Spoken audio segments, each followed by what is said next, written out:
माता की, भारत माता की। मुझे क्षमा करना, मुझे आज आसाम तक पहुंचना है, 5 रैलियां करनी है और इसलिए मैं सारे प्रोटोकॉल छोड़ करके यहां पहुंच गया।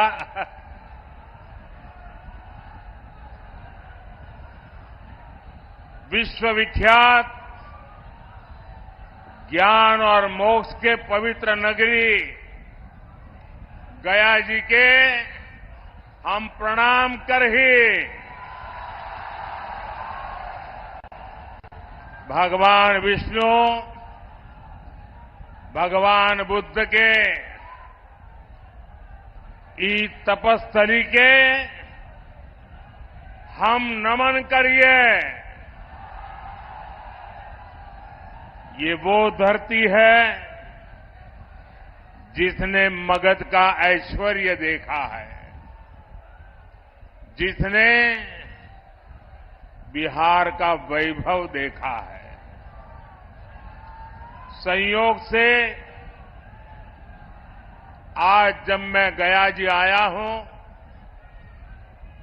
तो नवरात्रि भी है और आज ही सम्राट अशोक की जयंती भी है। भाइयों और बहनों,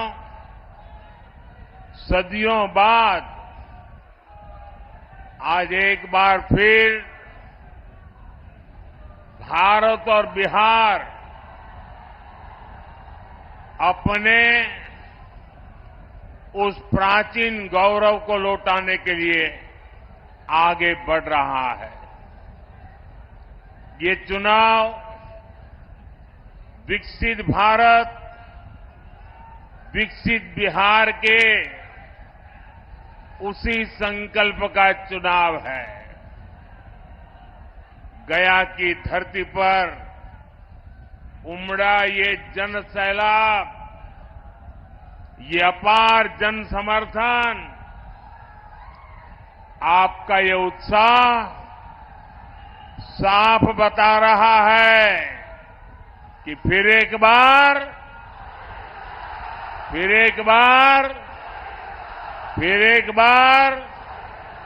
4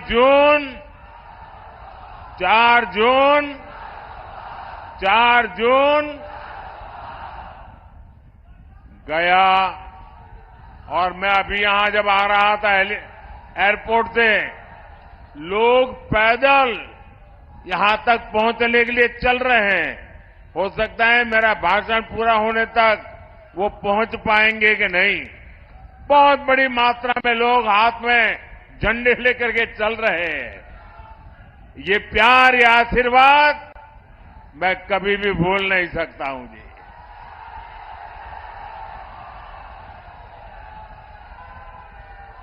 गया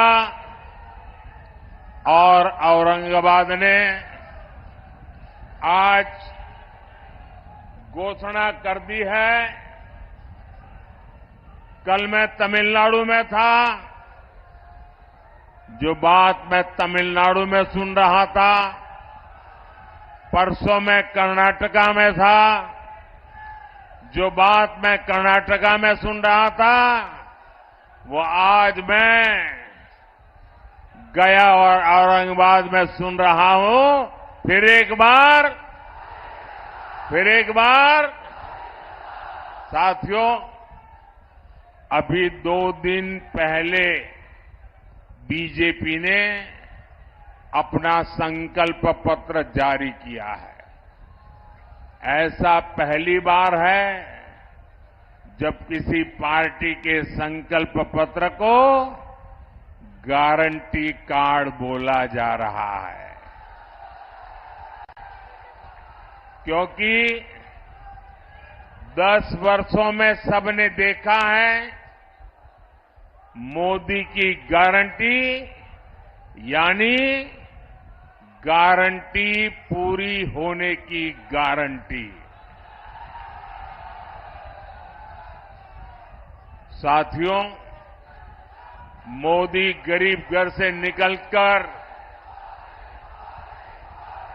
आप सबके आशीर्वाद से यहां तक पहुंचा है। ये आपका उत्साह, ये आपका उमंग, ये प्यार मेरे सर आंखों पर।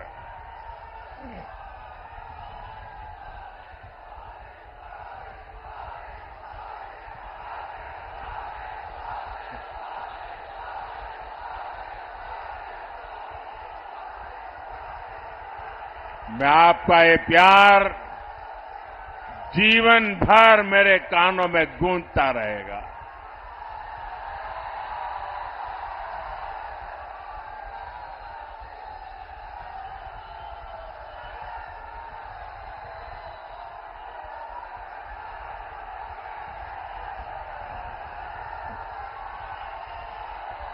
अगर आप इजाजत दें तो आगे बोलना शुरू करूं।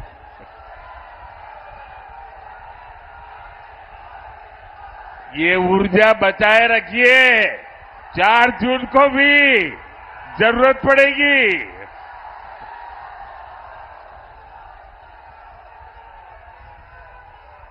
साथियों, आपके आशीर्वाद से आपने मुझे सेवा करने का अवसर दिया। मोदी को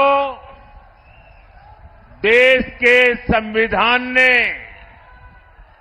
ये पद दिया है। डॉक्टर राजेंद्र बाबू और बाबा साहब अम्बेडकर, उनका दिया हुआ ये संविधान न होता तो कभी ऐसे पिछड़े परिवार में पैदा हुआ गरीब का बेटा देश का प्रधानमंत्री नहीं बन सकता था।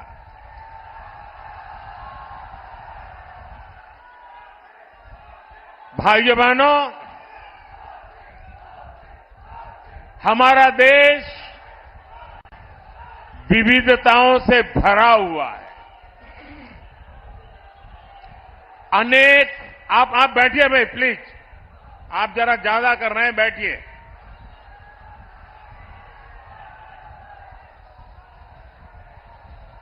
हमारा देश विविधताओं से भरा हुआ देश है। अनेक भाषाएं, अनेक बोलियां, अनेक रीति रिवाज, अनेक परंपराएं, अनेक प्रकार के पहनाव, अनेक प्रकार की जीवन शैलियां, अनेक प्रकार के खान पान, एक प्रकार से हमारा देश विविधताओं से भरा हुआ देश है, वैविध्य से भरा हुआ देश है और हर प्रकार की मत मान्यता वाला देश है, हर प्रकार के पथ संप्रदाय वाला देश है। ऐसे में देश के उज्जवल भविष्य को चलाने के लिए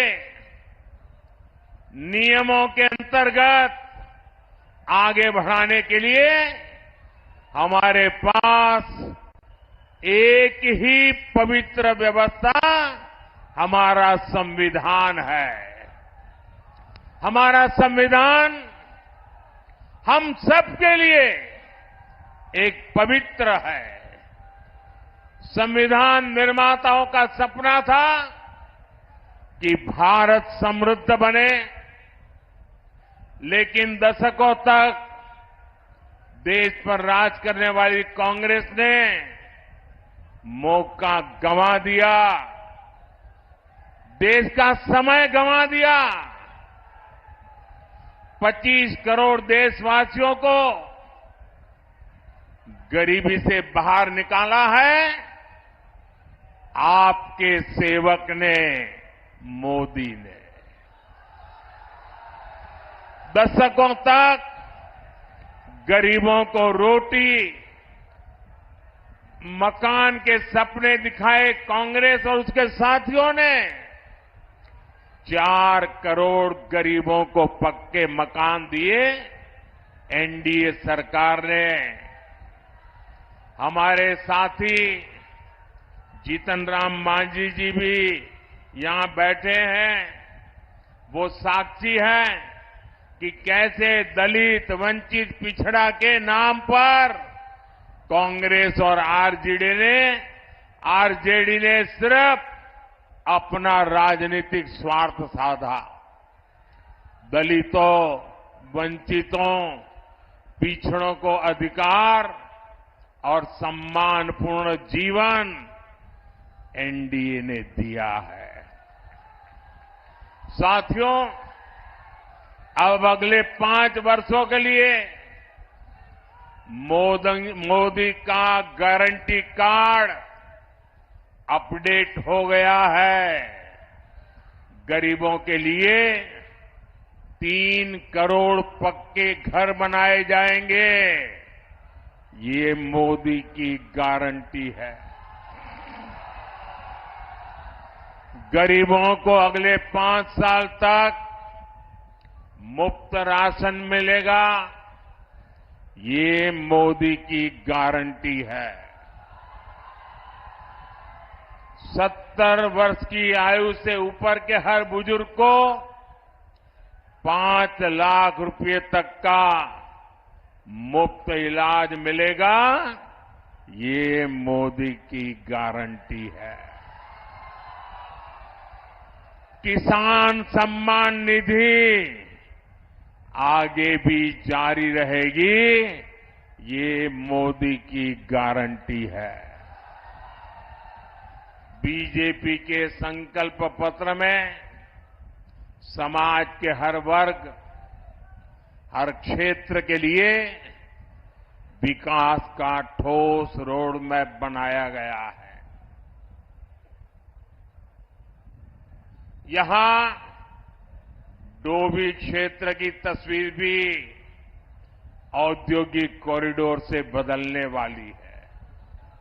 इससे यहां के युवाओं को रोजगार के लिए बाहर नहीं जाना पड़ेगा। साथियों, बीते 10 साल में देश में एक ऐसी क्रांति आई है जिसकी उतनी चर्चा नहीं होती।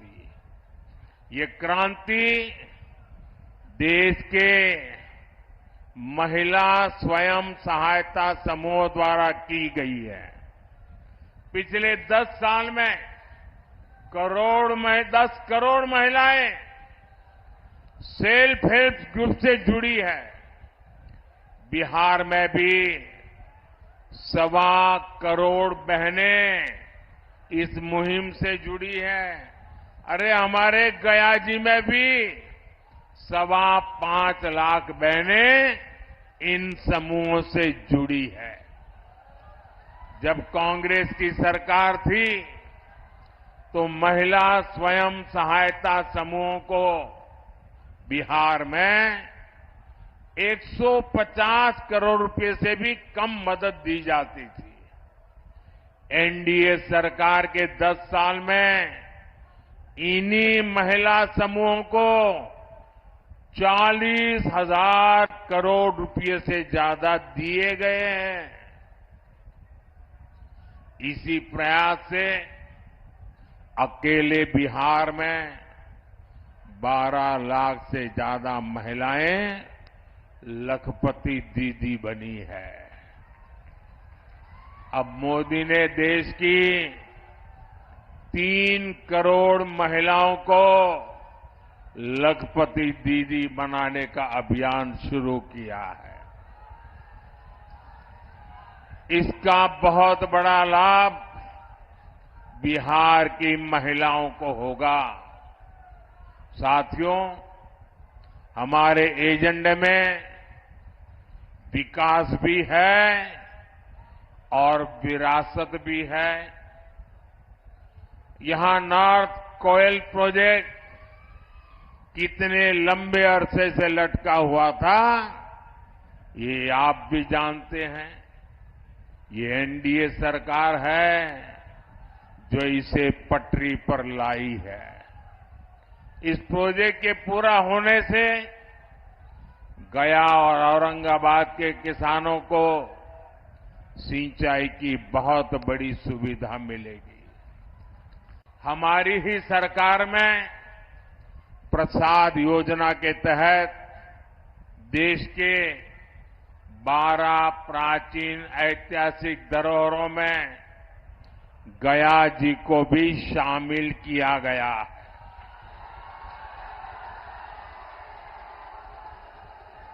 गया पितृ श्राद्ध स्थल है। यहां भगवान बुद्ध को बुद्धत्व की प्राप्ति हुई थी। वैसे कम लोगों को पता है कि गुजरात में भी पाटन जिले में सिद्धपुर को मातृ श्राद्ध स्थल माना जाता है। इसे मातृ गया भी कहते हैं। जैसे यहां पितृ गया है, गुजरात के सिद्धपुर में मातृ गया है। हमारी सरकार इन सभी स्थलों के विकास के लिए प्रतिबद्ध है। अभी बीजेपी ने अपने संकल्प पत्र में भी कहा है कि वो भारत की विरासत को वर्ल्ड हेरिटेज मैप पर लेकर जाएगी। हमारे गया जी को भी हम उस ऊंचाई पर ले जाना चाहते हैं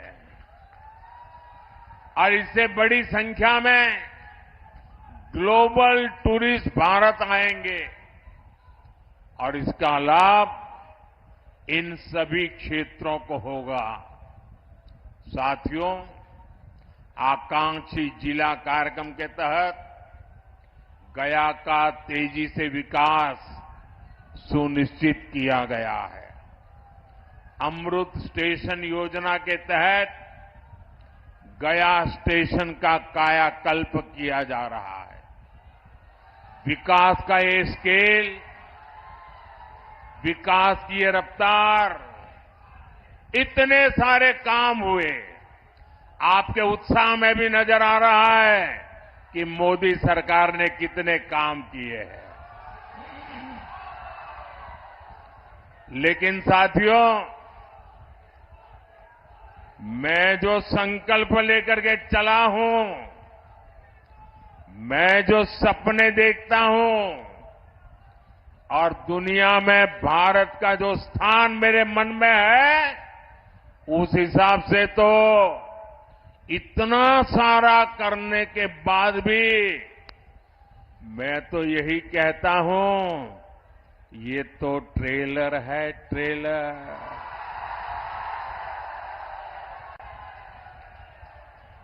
अभी तो मुझे देश के लिए बहुत कुछ करना है।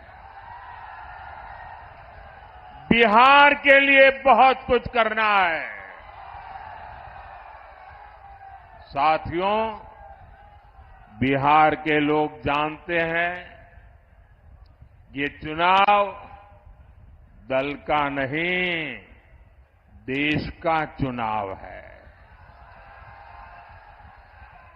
आज एक और देश की संस्कृति पर गर्व करने वाले हम लोग हैं, तो दूसरी ओर हमारी आस्था को नीचा दिखाने वाले लोग हैं। कल रामनवमी का पावन पर्व है।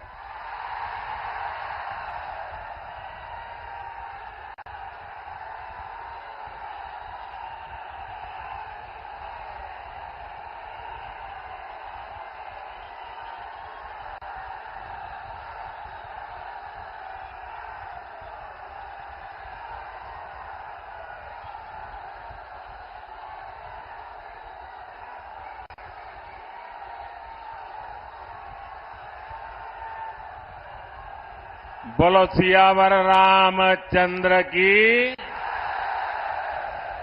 साथियों, कल रामनवमी का पावन पर्व है।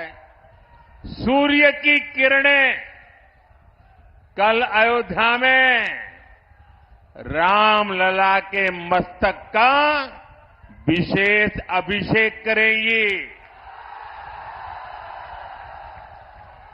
लेकिन गमंडिया गठबंधन के लोगों को राम मंदिर से भी परेशानी है।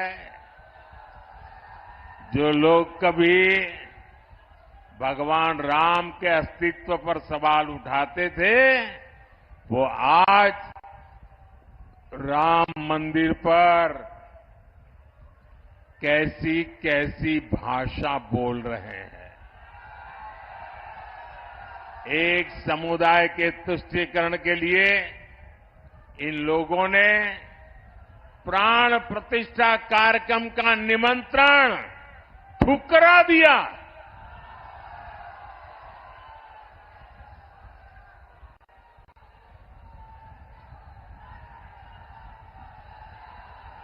ये हमारे देश का संस्कार नहीं है। ये हमारे देश की परंपरा नहीं है।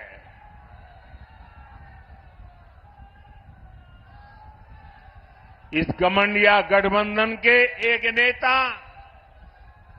कांग्रेस के विरोध तो खुलेआम कहते हैं कि वो हिंदू धर्म की शक्ति का विनाश कर देंगे। आज नवरात्रि का पावन पर्व है। हम शक्ति के उपासक हैं। क्या इस शक्ति का विनाश कोई कर सकता है क्या? ये शक्ति का विनाश कोई कर सकता है क्या? और जो शक्ति का विनाश करने निकले हैं, उनका क्या होगा? उनका क्या होगा? साथियों, ये ऐसा कुनबा भी इकट्ठा हुआ है, भांति भांति के उनके साथी, उनके एक दूसरे साथी वो कहते हैं, ये हमारा जो सनातन है ना, ये सनातन तो वो डेंगू मलेरिया कहते हैं। क्या ये सनातन का अपमान है कि नहीं है? आपको मानना न मानना आपकी मर्जी, आप पर कोई प्रतिबंध नहीं है, लेकिन उसको डेंगू मलेरिया कहना ये सनातन का अपमान है कि नहीं है? हमारे ऋषियों मुनियों का अपमान है कि नहीं है? हमारे पूर्वजों का अपमान है कि नहीं है? आप मुझे बताइए, ये लोग क्या एक भी सीट जीतने के योग्य है क्या? इनको सजा मिलनी चाहिए कि नहीं मिलनी चाहिए? पूरे बिहार में से एक एक को साफ करना चाहिए कि नहीं करना चाहिए? साथियों, गमंडिया अलायंस के पास न कोई विजन है, न कोई विश्वास है। ये लोग जब वोट मांगने जाते हैं तो भी नीतीश जी के कामों पर वोट मांगते हैं। ये लोग क्यों नीतीश जी के कामों का, केंद्र सरकार के कामों का क्रेडिट खाते हैं? वो पूरा बिहार जानता है। आरजेडी ने भी इतने वर्षों तक बिहार पर राज किया है, लेकिन इनकी हिम्मत नहीं है कि अपनी सरकारों ने क्या काम किए उसकी चर्चा कर ले। बिहार में जंगल राज का सबसे बड़ा चेहरा आरजेडी है। भ्रष्टाचार में बिहार में भ्रष्टाचार का दूसरा नाम आरजेडी। बिहार की बर्बादी की सबसे बड़ी गुनहगार चारा घोटाले के नाम पर वोट मांगने वाले, क्योंकि उस पर तो अदालत से चारा चोरी की है, गरीबों को लूटा है, अदालत ने मोहर लगा दी है भाई। साथियों, आरजेडी ने बिहार को केवल दो ही चीजें दी है। एक जंगल राज, दूसरा भ्रष्टाचार। इन्हीं का दौर था जब बिहार में अपहरण और फिरौती एक उद्योग बन गया था। हमारी बहन बेटियां घर से बाहर नहीं निकल पाती थी। हमारे गया जैसे इलाके नक्सली हिंसा की आग में जलते रहते थे। जो जगह भगवान बुद्ध के नाम से जुड़ी हो, वहां नक्सली गोलियां चलती हो, ये हालत करके छोड़ दिया था। आरजेडी ने बिहार के कितने ही परिवारों को बिहार छोड़कर जाने पर मजबूर कर दिया। साथियों, आज लूट का वही खेल ये लोग देश के साथ खेलना चाहते हैं। ये भ्रष्टाचार पर कार्रवाई करता हूं तो ये लोग मोदी के खिलाफ लामबंदी करते हैं। मैं कहता हूं भ्रष्टाचार हटाओ तो ये कहते हैं भ्रष्टाचारी बचाओ। इन्हें लगता है कि बिहार के लोग, बिहार के युवा इनकी बातों में आ जाएंगे।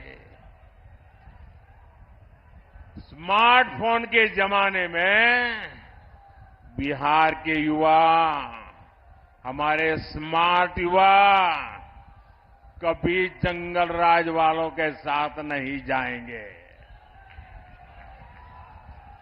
आप मुझे बताइए, आप सब मोबाइल रखते हैं कि नहीं रखते हैं? रखते हैं कि नहीं रखते हैं? क्या लालटेन से मोबाइल चार्ज होगा क्या?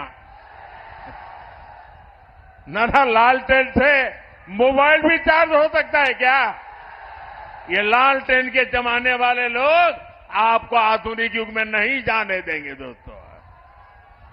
ये आरजेडी का राज होता तो आपके मोबाइल की बैटरी भी चार्ज नहीं हो पाती। साथियों, पूरी दुनिया में इस समय अस्थिरता है। देश को आज एक मजबूत और बड़े फैसले लेने वाली सरकार की जरूरत है और इसके लिए एनडीए की गया लोकसभा सीट से हमारे वरिष्ठ नेता जीतन राम मांझी जी और औरंगाबाद से मेरे साथी सुशील कुमार सिंह जी को विजयी जरूर कर बनाएंगे। जीतन राम मांझी जी बिहार में दलित समाज का चेहरा है। सुशील जी बीजेपी के मेरे वरिष्ठ साथी हैं, संसद में मेरे वरिष्ठ साथी हैं। साथियों, जो उत्साह आज मैं यहां देख रहा हूं, आपको 19 अप्रैल को इतने ही प्रचंड उत्साह से मतदान करना है और बहुमत से इनको विजयी बनाना है। भाइयों बहनों, मेरे भाषण की शुरुआत में मैंने संविधान का जिक्र किया था। जो लोग संविधान को राजनीतिक हथियार के नाते उपयोग करना चाहते हैं, वे जरा कान खोल करके सुन लें।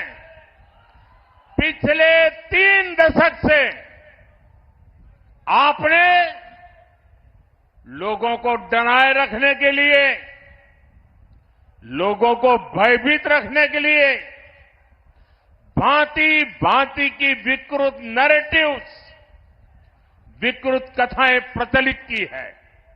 कभी आप कहते थे कि आरएसएस बीजेपी आएगी तो देश जल जाएगा, बच नहीं पाएगा। पिछले 30 साल से हम अनेक राज्यों में सरकार चला रहे हैं।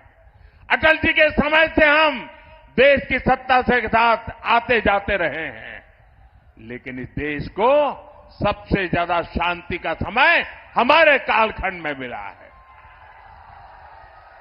ये लोग कभी कहा करते हैं, अगर आरएसएस बीजेपी वाला आए तो लघुमतियों को देश छोड़ करके भागना पड़ेगा। आज भी वो आन बान शान के साथ सरकार की सभी योजनाओं का लाभ लेकर के गुजारा कर रहे हैं, प्रगति कर रहे हैं।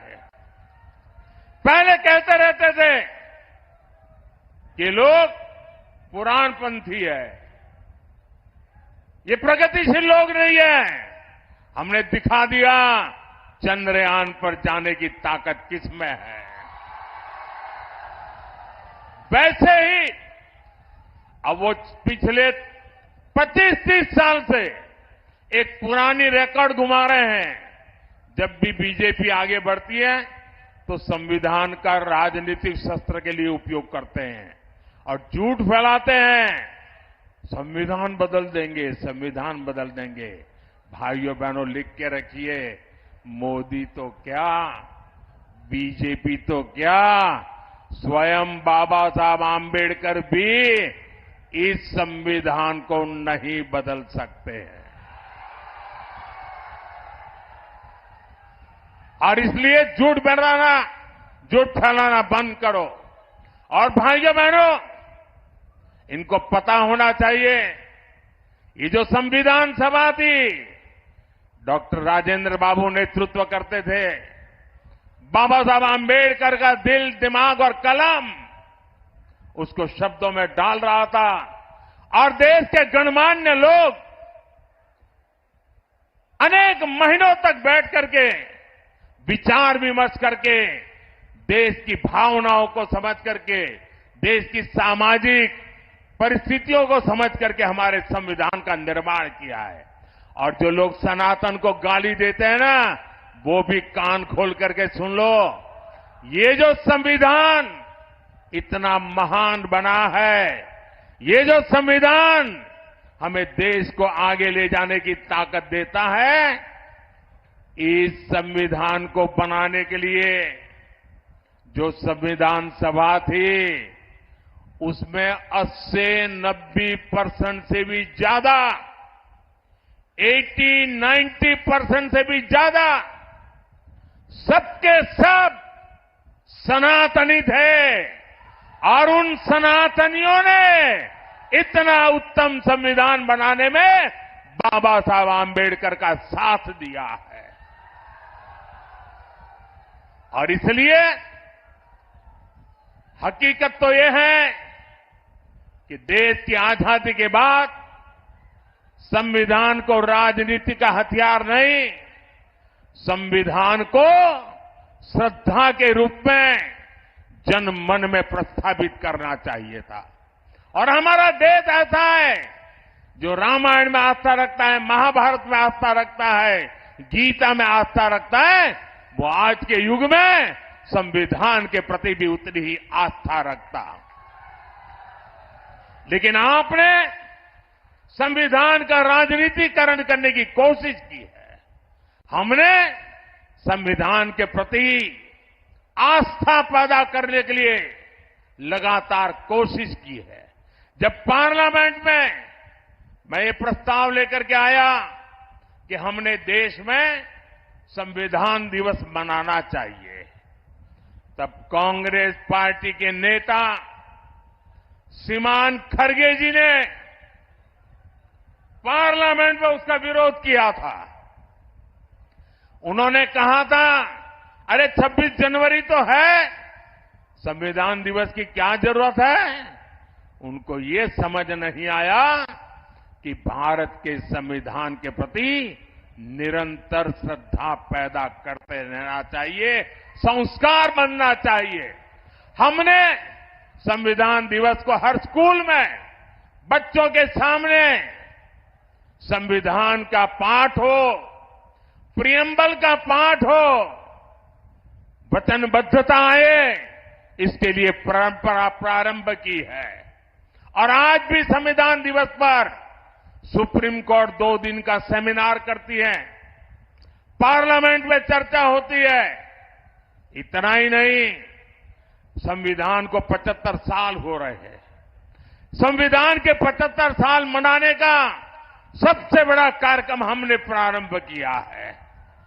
इतना ही नहीं, हम चाहते हैं कि संविधान सिर्फ अदालतों में दलील के लिए काम आए इतना पूरता नहीं है।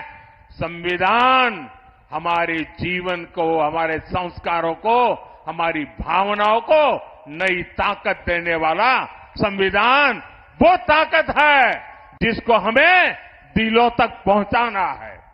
आपके लिए संविधान राजनीति का हथकंडा होगा, हमारे लिए संविधान श्रद्धा का केंद्र है, हमारे लिए संविधान आस्था का केंद्र है, हमारे लिए संविधान आने वाले 2047 के सपनों को पूरा करने का हमारा मार्गदर्शक है।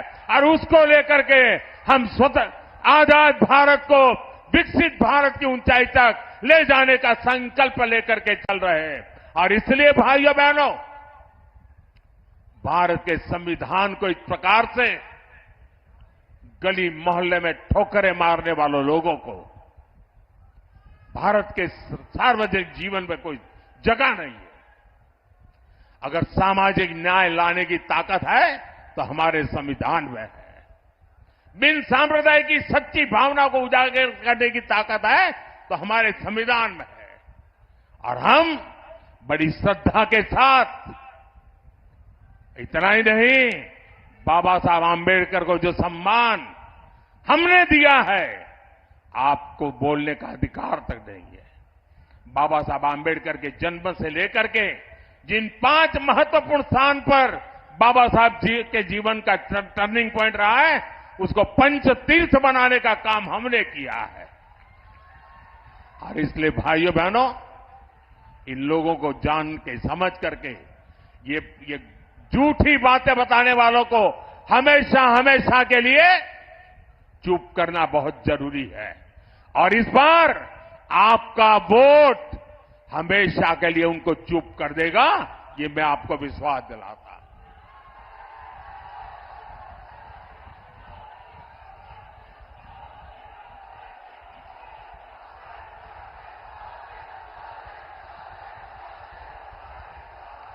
भाइयों बहनों, ये लोग कहते हैं 400 पार क्यों?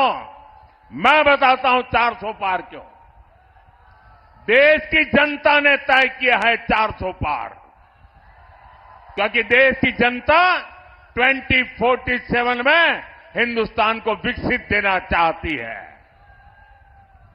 लेकिन साथ साथ एनडीए को 400 पार दे करके देश को लूटने वालों को, भ्रष्टाचारियों को, संविधान के साथ खिलवाड़ करने वालों को सजा देने के लिए भी वो हमें 400 पार देना चाहते हैं।